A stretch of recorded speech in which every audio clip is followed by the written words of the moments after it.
Muy bien, jovencitos, vamos a continuar esta vez con la práctica dirigida correspondiente a la quinta semana, semana dedicada a la filosofía medieval, a la filosofía cristiana. Hemos podido apreciar y aprender un poco con el video teórico acerca de los más importantes representantes de esta filosofía medieval cristiana.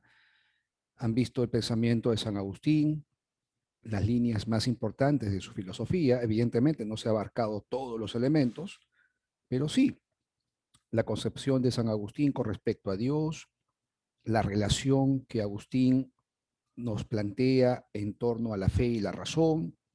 Hemos visto la teoría de la iluminación, hemos visto también su concepción antropológica, teñida, influida por el platonismo, pero que de hecho Agustín, como filósofo cristiano, le ha dado pues otra perspectiva, le ha dado otro enfoque. Hemos visto su tesis acerca del libre albedrío, su visión acerca del pecado, acerca del mal, la salvación. Hemos hablado de las dos ciudades, el providencialismo, entre otros temas. Igualmente, hemos desarrollado la más importante contribución de Tomás de Aquino en lo que viene a ser el pensamiento cristiano, y correspondía a su demostración de la existencia de Dios, las famosas cinco vías, que podríamos decir es el tema central, el tema más reconocido en el pensamiento de este filósofo escolástico, teólogo y filósofo escolástico. Muy bien, entonces lo que corresponde es desarrollar, resolver las preguntas, analizándolas, evaluando, relacionándolas con otros aspectos, y para ello nos serviremos pues de esta práctica dirigida. Son preguntas similares a las que viene en el examen de admisión. Primera pregunta: si Francisco comparte las teorías de Tomás de Aquino, ¿cómo explicaría el movimiento del mundo? A ver, recordemos cómo es que Tomás de Aquino entiende el mundo a partir de la observación, a partir de la experiencia sensible. Debemos recordar que Tomás de Aquino en sus argumentos nos plantea un tipo pues de demostración lógica que va de lo que es el efecto a la causa. En otras palabras, observando, analizando lo que acontece en el mundo, podríamos encontrar pruebas que nos conduzcan a la existencia de Dios. Entonces, la primera vía que nos enseñaba que las cosas se mueven, las cosas cambian, pues tiene que haber una explicación para ese movimiento, para ese cambio. Si un objeto A se está moviendo, pues tiene que haber un objeto B que lo mueva. Ahora la pregunta que sigue sería, ¿y a este quién lo mueve? Tiene que haber un tercer objeto que lo esté moviendo, un ser que que produzca su movimiento. Y este tercero tiene que haber un anterior que también lo esté moviendo, y así sucesivamente. Pero como no es posible, como no es lícito a nivel racional proceder al infinito, Tomás nos dice que tiene que haber un motor inmóvil, un ser que produzca el movimiento, el cambio, y que a su vez este ser no sea movido por nada. Y vimos que ese ser, obviamente, pues para Tomás de Aquino, es Dios. Entonces, ¿cómo explicaría el movimiento del mundo? Dice la pregunta, desde la perspectiva de Tomás de Aquino. ¿El movimiento del mundo se debe a la perfección de un ser divino? O sea, está hablando de la perfección. En la vía del movimiento se plantea el hecho de que las cosas se muevan o cambian. O sea, esta evidencia sensible, esta captación inmediata, básica y simple del movimiento de las cosas, no es de la perfección. Esa es otra vía, ¿no es cierto? Recuerdan que hay cinco vías. La cuarta vía es la que nos habla de la perfección, de los grados de perfección. Descartamos la A. Se debe a un ser que es la causa causada, bueno, causa incausada diría, ¿no? Dios es la causa incausada. Pero esto corresponde a la segunda vía, la vía de la causalidad. Acá estamos insertos inscritos en la primera vía, la vía del movimiento. Debemos, la C, se debe a un ser inteligente. Esta mención a una inteligencia suprema, ordenadora del mundo, corresponde a la quinta vía. Repito, estamos en la primera vía. Cuando nos habla del movimiento, la primera vía, la vía ex motu. Y estamos viendo que la A, la B y la C corresponden a otras vías. En la A tenemos la vía número 4. Podemos escribir aquí, esta es la cuarta vía. La B correspondería a la segunda vía, la vía de la causalidad. Y la C corresponde a la vía número 5. La quinta vía, la vía de la finalidad. Entonces, se debe a un motor inmóvil, es correcto, ¿no? Ese motor inmóvil es la causa del movimiento, es lo que provoca el movimiento. Dios es el ser que mueve sin ser movido, motor inmóvil. Por lo tanto, la clave estaría, como podemos apreciar aquí, en la animación, la primera vía estaría en la D, ¿no es cierto? Dios como primer motor inmóvil. Muy bien. Ahí tenemos la clave y nos vamos a la pregunta número 2. Si Mariana desea poseer el verdadero conocimiento, ¿qué le diría a Agustín de Hipona? A ver, recordemos. Para Agustín de Hipona hay un tema central que es la iluminación divina, ¿no es cierto? El hombre, por su sola capacidad, por sus propias fuerzas, por el ejercicio de su raciocinio, podría llegar a la verdad. Eso no era posible para San Agustín. Para San Agustín era necesaria la iluminación divina. El hombre solo no puede, necesita la gracia de Dios, la ayuda de Dios. Entonces, mediante su fe, el hombre alcanza la gracia divina.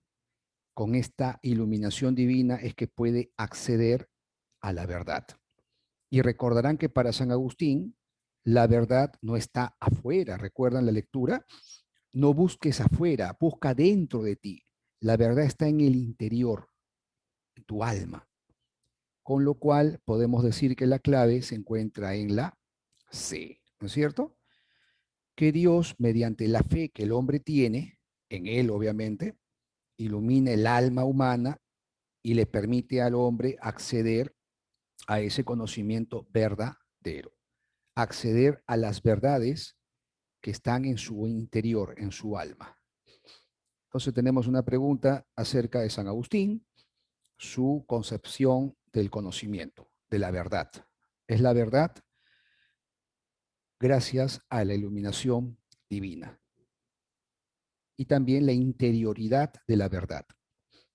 Agustín es considerado como un pensador de la introspección, ¿no? Es el pensador que nos invita a mirar adentro, a buscar en nuestro propio interior. Vamos con la número 3. En la filosofía de Tomás de Aquino, Dios es un ser infinito y el espíritu del hombre, al ser finito, no podría ver la necesidad de existir que implica la infinitud, la perfección de Dios. De ahí que, a ver, ¿qué se desprende de estos enunciados? Dios es un ser infinito, el espíritu del hombre, al ser finito, no podría encontrar la necesidad de la existencia divina. Es como que Dios excede las capacidades humanas. Entonces, ¿qué diría Tomás de Aquino? ¿Es algo vano la búsqueda de Dios por cualquier medio? Falso. Para Tomás de Aquino, como buen cristiano, como buen católico, evidentemente la existencia de Dios es un tema capital. Estamos hablando de una verdad, es un dogma. La diferencia es que para Tomás de Aquino, la existencia de Dios no solamente es un asunto de fe, no se trata solamente de una verdad de fe, una verdad revelada. Para Tomás de Aquino, la existencia de Dios también es un asunto racional. La razón puede demostrar que Dios existe. Entonces, la búsqueda de Dios se da por la intervención de la razón humana, por el ejercicio de esta capacidad humana de razonar. Las 5 vías formuladas para demostrar la existencia de Dios están equivocadas.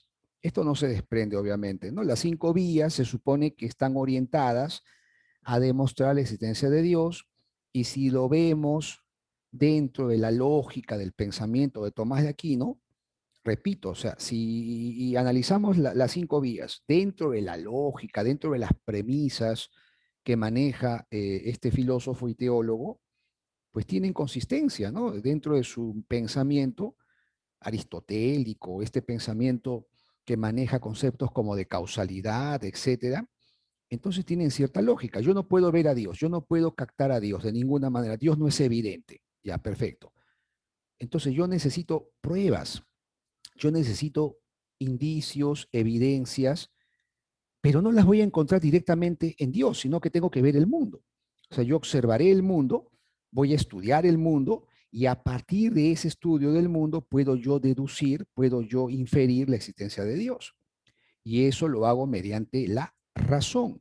La fe no pide pruebas, la fe no pide demostración. Entonces con eso creo que podríamos ya encontrar la clave.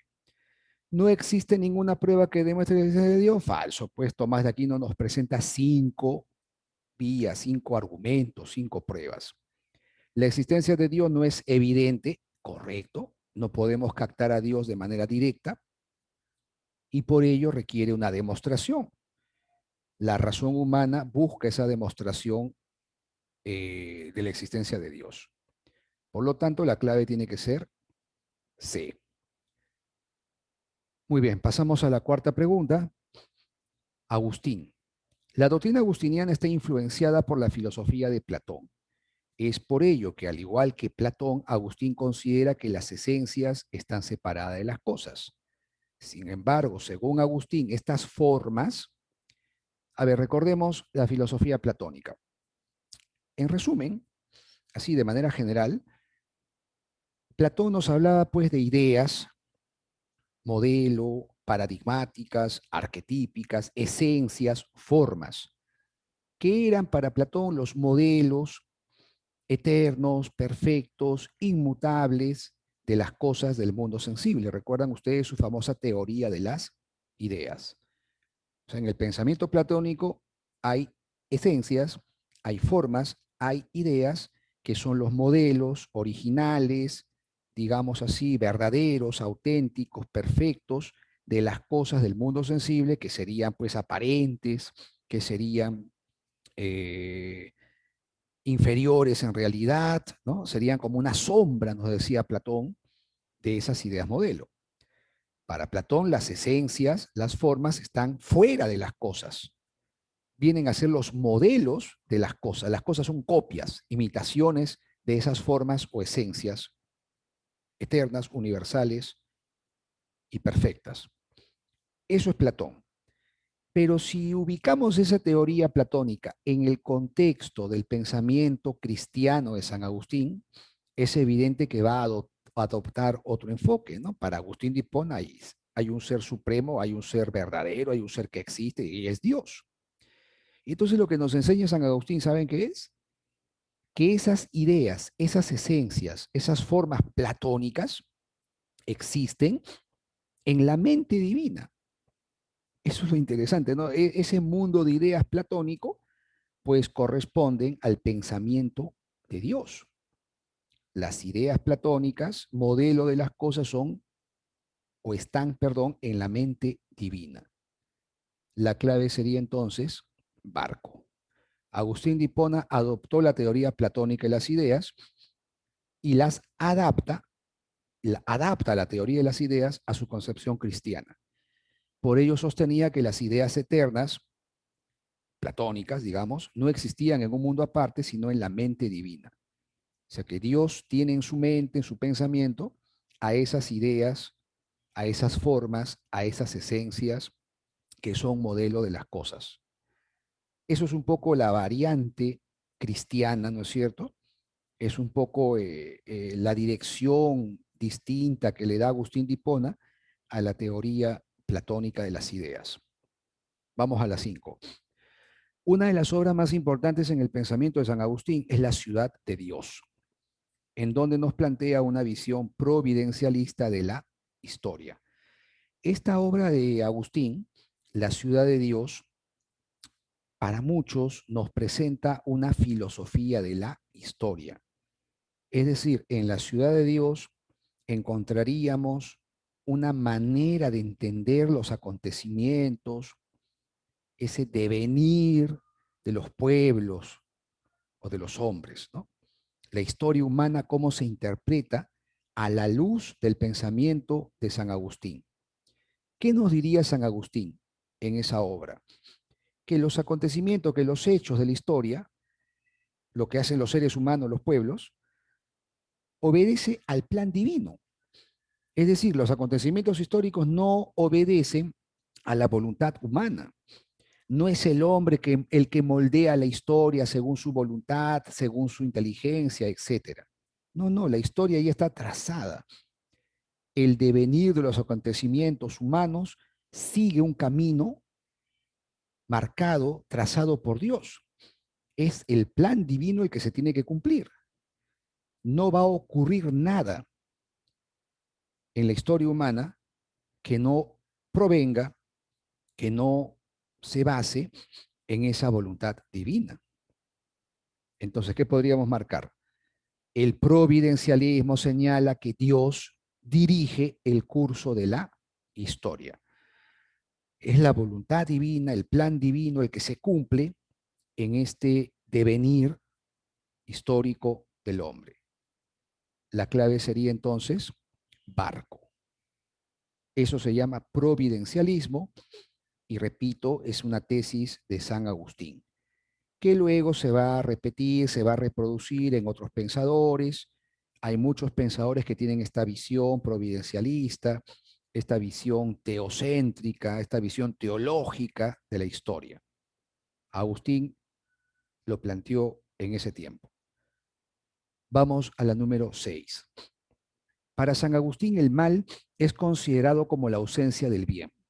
Esto quiere decir que el hombre se aleja de Dios a causa de. A ver, con respecto al mal, había un problema muy serio, ¿no es cierto? En la primera etapa de la cristiandad, el problema del mal era un problema central, un problema muy fuerte, muy gravitante. Por una razón muy simple, la pregunta ¿de dónde proviene el mal? ¿Existe el mal? ¿Por qué ocurre el mal? ¿El mal tiene existencia? Agustín de Hipona nos dice que el mal ontológicamente no existe, o sea, el mal metafísicamente no tiene existencia, el mal no es una sustancia. Nos dice que el mal es la ausencia del bien, es la privación del bien. Coloca una semejanza, hace una analogía entre la luz y la oscuridad, ¿no es cierto? No es que la oscuridad exista como opuesto a la luz, no es que ambas existan, la luz y la oscuridad no existen pues a la par, ¿no? La oscuridad no tiene la existencia que tiene la luz. Simplemente la oscuridad es la falta de la luz, es la ausencia de la luz. Del mismo modo, el mal no tiene existencia, el mal no tiene sustancialidad. El mal es solo la privación, la falta, la ausencia del bien.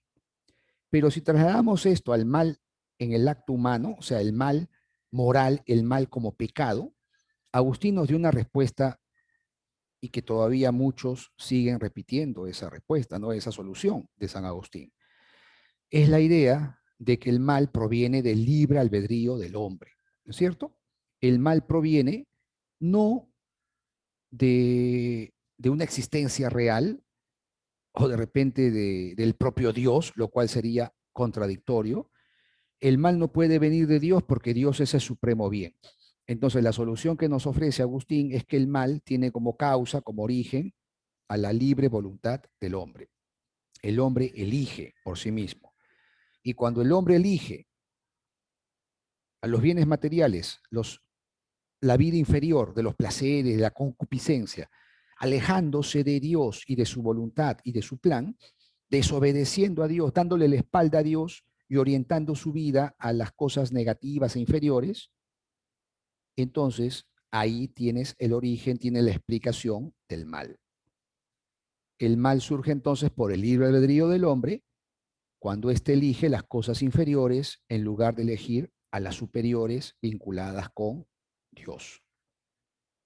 El mal, el pecado, el mal moral, se explica en términos de libre albedrío, la voluntad libre que tiene el ser humano. Muy bien, vamos a la pregunta número 7 y 8. Acá tenemos una lectura acerca de la filosofía de San Agustín. ¿Qué es el pasado? Este es el problema del tiempo. Si supongo 100 años pasados, tal vez uno, el último, sea presente. Pero no, este año de 12 meses me revela que tampoco el último mes es presente.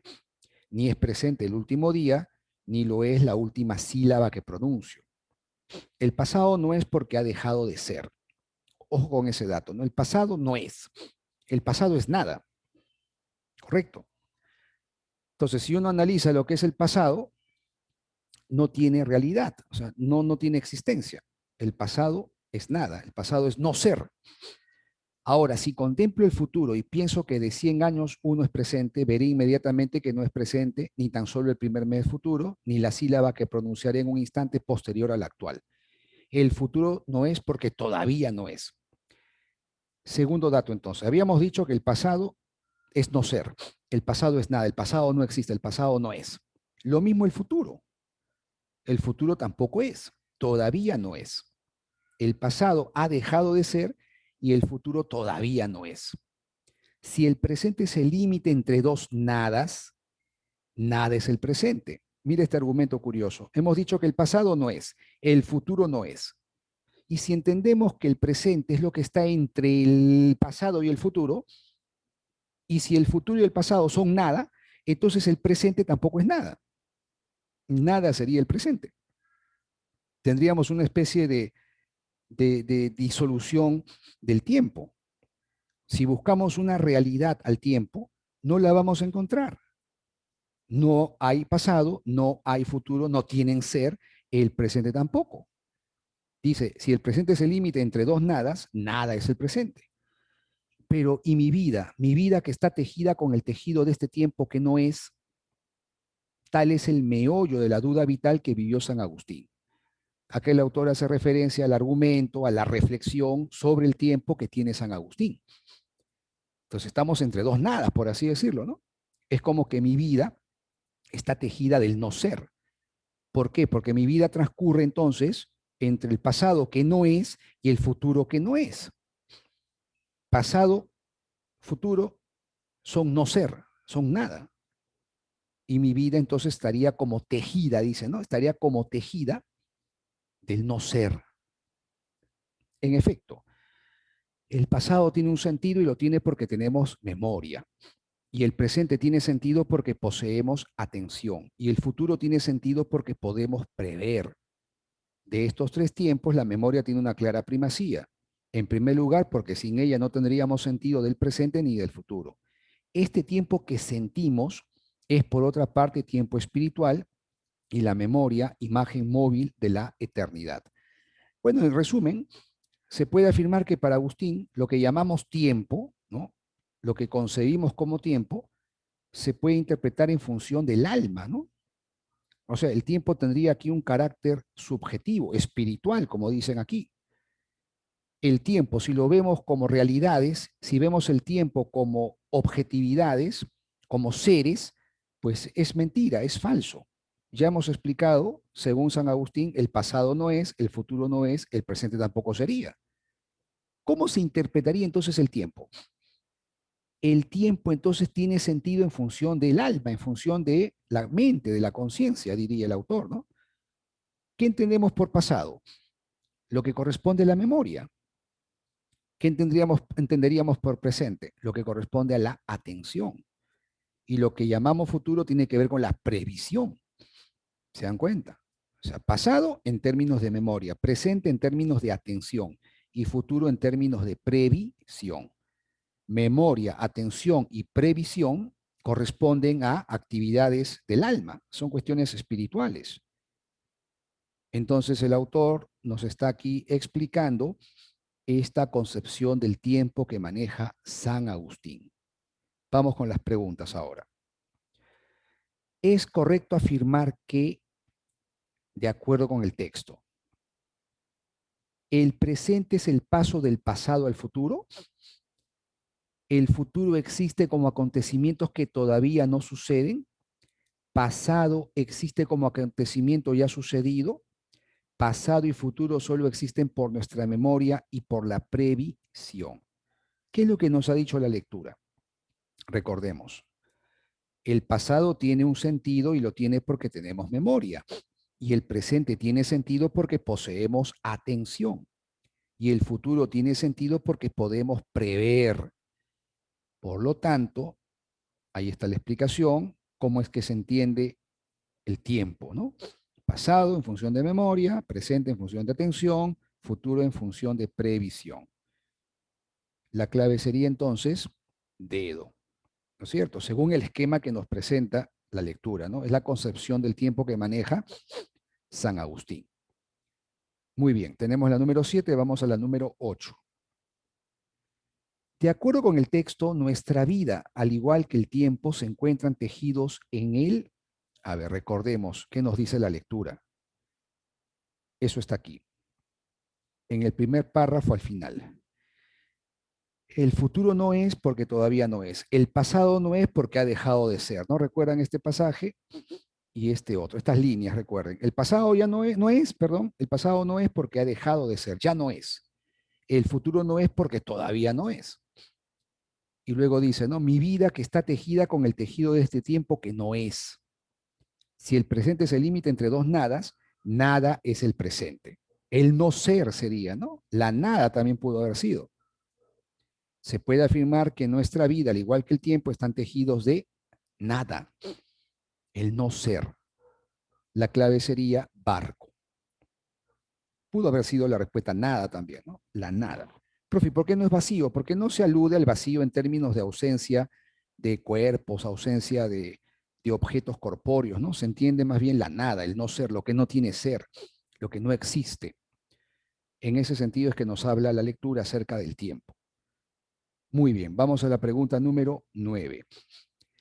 Volvemos a Santo Tomás, las 5 vías. La vía de la contingencia, que es la tercera, se basa en que las cosas del mundo, a ver, recordemos, la vía del movimiento se basa en la observación de las cosas que se mueven o cambian. La vía de la causalidad se basa en la causalidad eficiente, o sea, que una cosa produzca, genere, cause a otra. Como el padre es causa del hijo, dice, ¿no? El padre es causa del hijo. Ahora, el padre a su vez tendrá otro padre, ¿no? Tendrá un padre, alguien que lo ha causado.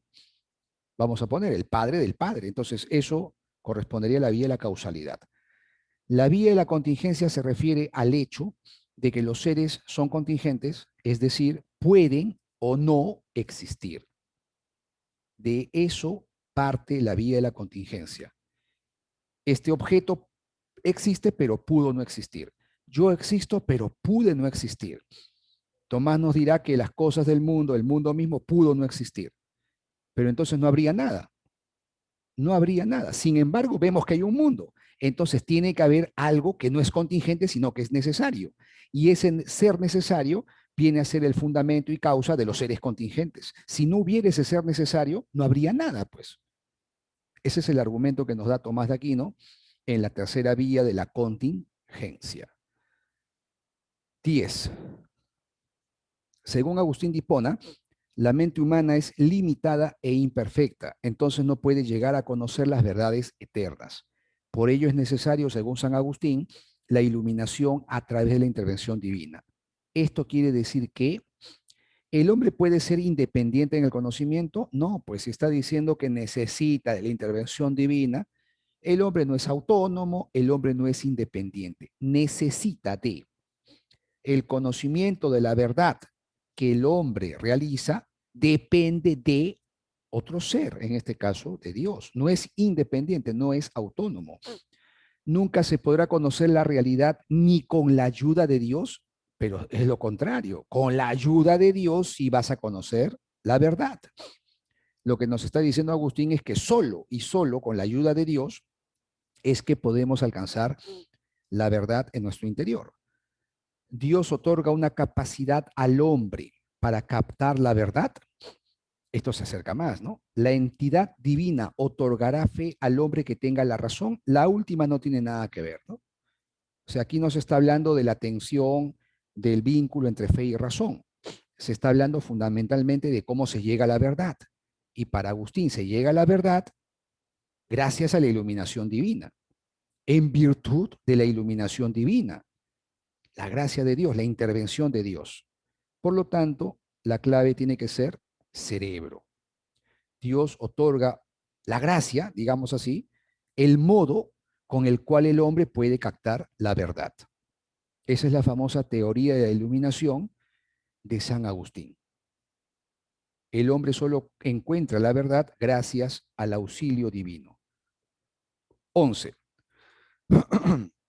Al sostener que la razón es preámbulo de la fe, Tomás de Aquino está sosteniendo que las verdades religiosas se apoyan en la seguridad racional de que existe Dios. Es por ello que, en concordancia con el pensamiento de este intelectual religioso, a ver, ¿qué se puede desprender de lo que nos dice la pregunta? Recuerda que para Tomás de Aquino hay verdades de fe que escapan, que exceden nuestra capacidad humana. Son incomprensibles, son misterios, dice él, ¿no? Estas verdades reveladas por Dios. Hay verdades de la razón, verdades naturales, a las que el hombre puede acceder con su capacidad. Pero también nos habló de una especie de intersección, ¿no? Hay temas, hay aspectos que sí admiten una demostración racional, una explicación racional. Y entonces tenemos la coincidencia, tenemos la compatibilidad, tenemos el acuerdo, ese ajuste, esa armonía entre la fe y la razón. Tomás de Aquino de esa manera estaba en contra de los que hablaban de dos verdades separadas y contradictorias. Tomás de Aquino se oponía a los averroístas que habían establecido que había una verdad de fe, una verdad de la razón y que éstas se oponían y se contradecían. Por lo tanto, podemos afirmar que para Tomás de Aquino, el edificio de la teología presenta sólidos cimientos metafísicos. Cuando hablamos de metafísica, estamos hablando en general, pues, de filosofía, podemos decir así, ¿no? La filosofía en ese tiempo se entendía como metafísica, más aún si era la filosofía aristotélica, ¿no es cierto?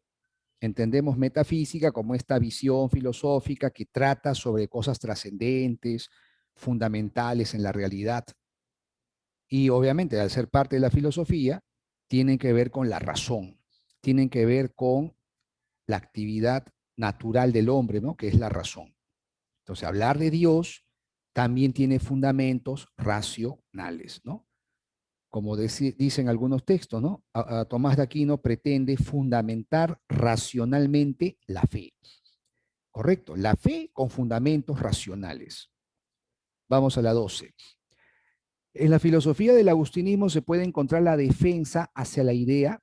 A ver, ¿qué idea podríamos decir que es defendida por el pensamiento de San Agustín? La idea de la explicación científica, del amor al conocimiento de las cosas, de la formulación de las 5 vías, de la creación a partir de la nada. Agustín de Hipona sostiene como buen cristiano la tesis de la creación, el famoso creacionismo. Había muchas maneras de entender el mundo, ¿no es cierto? Cuando uno se preguntaba el mundo, cómo es que ha surgido, de dónde salió, una respuesta era que el mundo no fue originado, provocado en un acto inicial, en un acto primigenio, en un acto originario. Para muchos el mundo era eterno, el mundo no había sido creado. Para los griegos no hay un acto de creación. Otra explicación decía que el mundo surge como una emanación divina. Hay una teoría que se llama así, ¿no? De emanación. Entonces, algún pensador sostenía que la realidad, el mundo, es emanación divina, que Dios emana del propio ser divino, digamos que se irradia, se emana, se desprende la existencia del mundo. Todo ello fue descartado por San Agustín. Agustín de Hipona, como buen cristiano, habla de una creación de la nada, ¿no es cierto? Una creación ex nihilo. Tú has escuchado que un dogma judeo-cristiano, o sea, una verdad dentro de la tradición judeo-cristiana, es que Dios creó el mundo, creó todos los seres de la nada. Dios no crea el mundo de su propio ser, digamos, de su propia sustancia, sino que lo hace de la nada. Esto ha sido pregunta en examen de admisión, ¿no? En San Marcos. Creación ex nihilo, o sea, creación a partir de la nada. Muy bien. Pregunta 12, clave dedo. 13 y 14. Tenemos una lectura de Tomás de Aquino.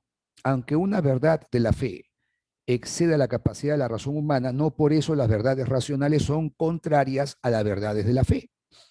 Efectivamente, Tomás de Aquino plantea que estas verdades de fe y estas verdades naturales de la razón son compatibles, no se oponen, no se contradicen, más bien se complementan. En primer lugar, los principios lógicos de la razón son tan verdaderos que no hay posibilidad de pensar en su falsedad. Y son verdaderas las ideas que poseemos por la fe, ya que han sido otorgadas por Dios.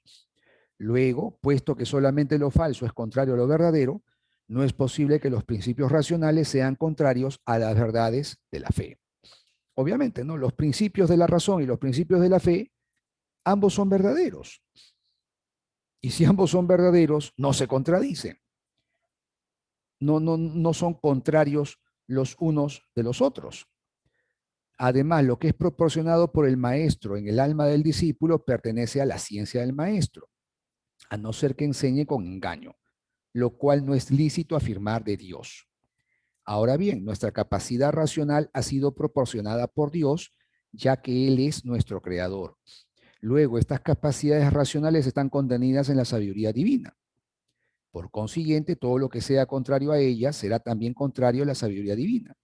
En consecuencia, las verdades que poseemos por revelación divina no pueden ser contrarias a las verdades racionales. Este argumento es muy interesante.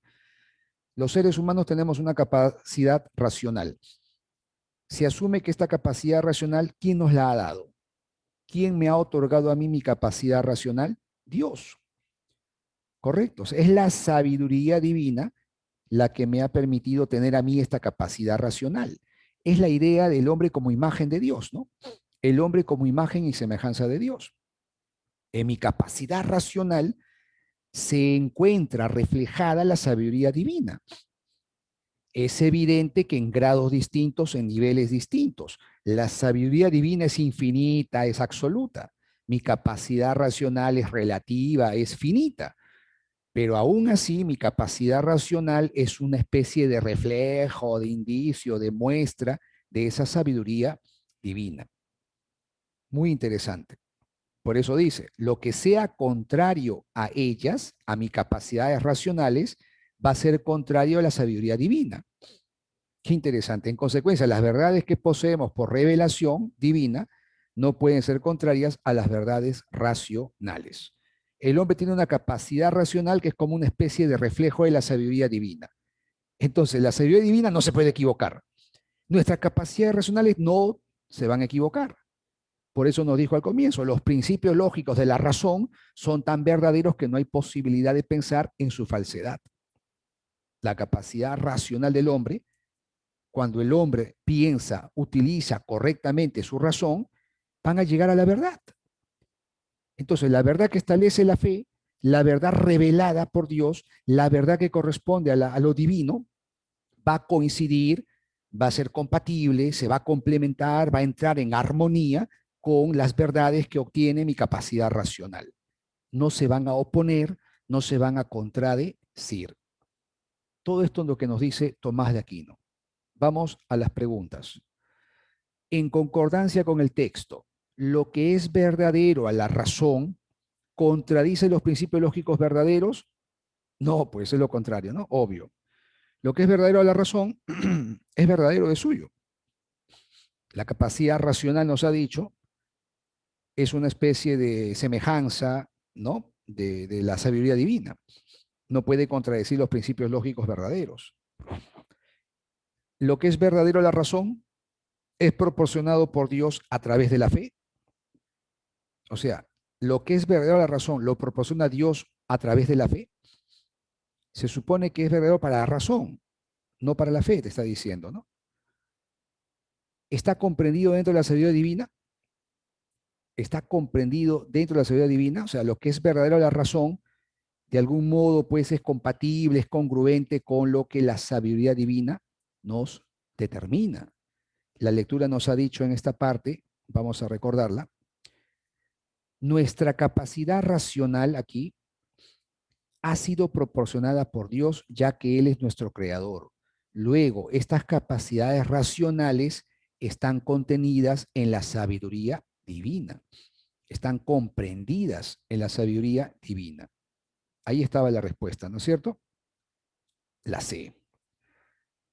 Muy bien, y vamos a la última pregunta, que nos dice, si por fe acepto la verdad de la Trinidad divina, pero no puedo comprenderla con la razón. Efectivamente, hay aspectos, hay temas de fe que la razón no puede, pues, capturar, la razón no puede entender. Son misterios, dice él, no son los famosos dogmas. Por ejemplo, que Dios sea uno y trino. Tú has escuchado hablar del dogma de la Trinidad divina. Este dogma de la Trinidad divina nos dice que Dios es uno, al mismo tiempo tres. Uno y tres a la vez. ¿La razón puede comprenderlo? No. Es una verdad de fe que tengo que aceptar. Entonces, ¿qué dice? La verdad de la Trinidad tiene que ser demostrada racionalmente. Si excede la capacidad racional, ¿cómo lo va a demostrar? Pues obviamente, ¿cómo la razón puede probar y demostrar algo que excede su capacidad, algo que está por encima de sus fronteras? Hay que aceptar que la verdad de la Trinidad no se opone a la razón. Se debe comprender que la verdad de la Trinidad se niega racionalmente. Se debe negar esa verdad. O sea, lo que me dice la fe, la razón lo puede negar, lo puede contradecir. Eso se desprende. Tomás nos ha dicho, la razón se opone a la fe. Eso nos ha dicho Tomás de Aquino. Tomás nos ha dicho que la verdad y la razón, perdón, la fe y la razón están en contradicción, en oposición. Nos ha dicho que lo que establece la fe, la razón lo va a negar, lo va a refutar. La razón debe rechazar toda verdad de fe como es la de la Trinidad. Te das cuenta que no. Tomás de Aquino nunca nos ha dicho eso. Lo que nos ha dicho el autor es que entre las verdades de fe y las verdades de razón tiene que haber una compatibilidad, tiene que haber un acuerdo. No se opone a lo que nos ha dicho, ¿no? La verdad de la fe, o sea, de la Trinidad, porque eso es una verdad de fe, no se opone a nuestra capacidad racional. De lo que se trata más bien es que es una verdad, digamos así, que no requiere pruebas, ¿no? Es una verdad que no requiere demostración. Uno tiene que admitirlo de una manera, como se dice, pues, de fe, aceptarlo como un dogma. Ahora, hay otros aspectos que establece la fe y que la razón sí puede demostrar, ¿no? La razón sí puede corroborar mediante sus argumentos, mediante sus demostraciones. Eso es lo que hemos visto en la existencia de Dios. En las 5 vías sobre la existencia de Dios, ¿qué encontramos? A ver, que Dios existe, lo indica la fe, lo establece la fe. Es una verdad de fe, como se dice, ¿no? Una verdad revelada. Yo soy el que soy, ¿no? El pasaje bíblico famoso. Yo existo. Pero también la razón lo puede demostrar. Y Tomás de Aquino nos ha mostrado 5 maneras en que racionalmente se llega a la conclusión de que Dios existe. Por lo tanto, que Dios exista es una muestra de cómo la fe y la razón concuerdan, armonizan, se complementan, son compatibles, no se oponen, no se contradicen. Muy bien, chicos, con eso finalizaríamos esta práctica dirigida correspondiente a la semana número 5. Hemos resuelto preguntas sobre San Agustín y sobre Santo Tomás. Ya les comenté que en San Marcos ha venido preguntas, muchas preguntas sobre filosofía medieval. Entonces hay que seguir practicando, seguir repasando, seguir leyendo. Hay que valerse también de otros medios. Hay medios audiovisuales muy valiosos en Internet, buenos documentales. Hay documentales de filosofía que nos pueden ayudar, que nos pueden de algún modo abrir, ampliar un poco el panorama. podemos descargar libros de los propios autores o textos que hacen una selección de los más importantes lecturas de estos autores, y todo ello es necesario para poder prepararnos de una manera adecuada. Muy bien, con eso finalizaríamos esta quinta práctica dirigida.